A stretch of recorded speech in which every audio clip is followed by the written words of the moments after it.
अस्सलाम वालेकुम। ये हमारे पास सैंग D60 इंडिकेटर है। इसके हम आपको कैलिब्रेशन सिखाएंगे। पावर और सेट के बटन को इकट्ठा प्रेस करेंगे तो C1 लिखा आ जाएगा। इसमें हमने इसका यूनिट सेट करना है।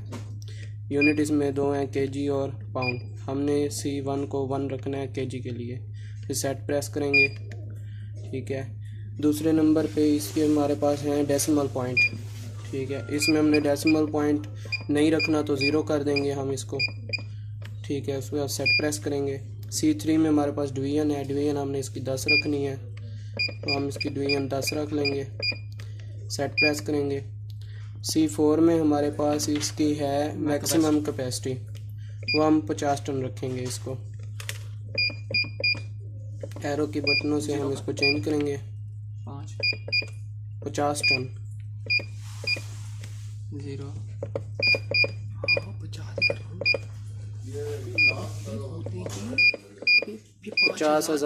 50,000 केजी रखेंगे 50 टन के लिए। फिर सेट प्रेस करेंगे, ठीक है। C5 में इसकी हमारे पास ज़ीरो कैलिब्रेशन है।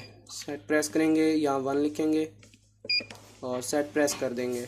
फिर थोड़ी देर के लिए छोड़ देंगे 10 सेकंड के लिए, तो ज़ीरो कैलिब्रेशन हो जाएगी। फिर सेट प्रेस करेंगे, C6 आ जाएगा। इसमें इंटर होंगे, यहाँ पे 1 लिखेंगे, फिर सेट प्रेस करेंगे तो ये स्पैन मांगेगा। इसके बाद वज़न मांगेगा। हम इस पे 20 टन वज़न देंगे जो हमने लिखा हुआ है और प्लेटफॉर्म पे वज़न रख। उसके बाद हम सेट प्रेस करेंगे तो हमारी कैलिब्रेशन 10 सेकंड बाद सेव हो जाएगी। कॉल एंड लिखा आ जाएगा। उसके बाद पावर का बटन प्रेस करेंगे एक बार, तो हमारी कैलिब्रेशन कंप्लीट हो चुकी है।